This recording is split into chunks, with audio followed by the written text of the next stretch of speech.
Kalau kita bicara tentang Islam, kita pasti nggak bisa lepas dari dua sumber hukum utamanya, Al-Quran dan hadis. Nah, kalau Al-Quran itu jelas merupakan wahyu Allah, gimana dengan hadis? Apa benar semua hadis bisa dijadikan sumber hukum? Atau ada hadis yang justru nggak bisa dipercaya? Nah, ini pertanyaan penting, karena ada banyak orang yang salah paham soal hadis. Bahkan ada yang menolak hadis dengan alasan cukup berpegang pada Al-Quran saja. Jadi, di video ini kita bakal kupas tuntas soal hadis. Apa itu hadis, gimana kedudukannya dalam Islam, dan gimana cara kita memastikan keasliannya. 1. Apa itu hadis? Secara bahasa, hadis berarti sesuatu yang baru atau berita. Tapi dalam istilah Islam, hadis adalah segala perkataan, perbuatan, dan persetujuan Nabi Muhammad SAW. Ini berarti hadis adalah segala sesuatu yang disandarkan kepada Nabi, baik berupa ucapan, tindakan, maupun hal-hal yang beliau diamkan sebagai bentuk persetujuan. Misalnya, ketika ada seorang sahabat yang melakukan sesuatu di depan Nabi, lalu Nabi membiarkannya tanpa menegur, itu juga bisa menjadi hadis. Karena diamnya Nabi menunjukkan bahwa perbuatan itu dibenarkan. 2. Hadis sebagai sumber hukum. Hadis bukan hanya sekadar cerita tentang Nabi, tapi juga menjadi sumber hukum Islam setelah Al-Quran. Kenapa? Karena banyak hukum dalam Islam yang tidak dijelaskan secara rinci dalam Al-Quran, tetapi dijelaskan oleh Nabi melalui hadis. Contoh gampangnya nih, dalam Al-Quran kita diperintahkan untuk sholat, tapi nggak ada penjelasan detail gimana cara sholat.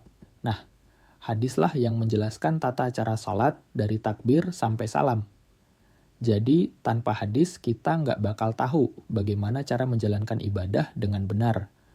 Dalil-dalil yang menunjukkan bahwa hadis merupakan sumber syariat Islam, sebagaimana disebutkan dalam Al-Quran.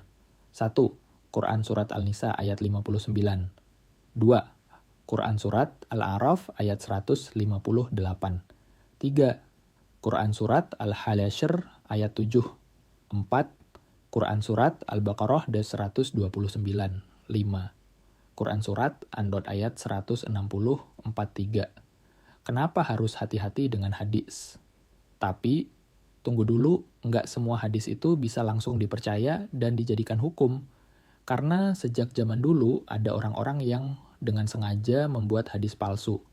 Hadis palsu ini biasanya dibuat untuk kepentingan politik, ekonomi, atau bahkan sekadar ingin mencari perhatian. Makanya para ulama mengembangkan ilmu khusus untuk meneliti dan mengklasifikasikan hadis. 4. Klasifikasi hadis.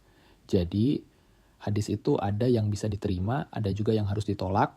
Ulama membagi hadis ke dalam beberapa kategori berdasarkan tingkat keasliannya. 1. Hadis syahih, hadis yang sanad atau jalur periwayatannya kuat dan tidak ada kecacatan. Ini yang paling bisa dipercaya.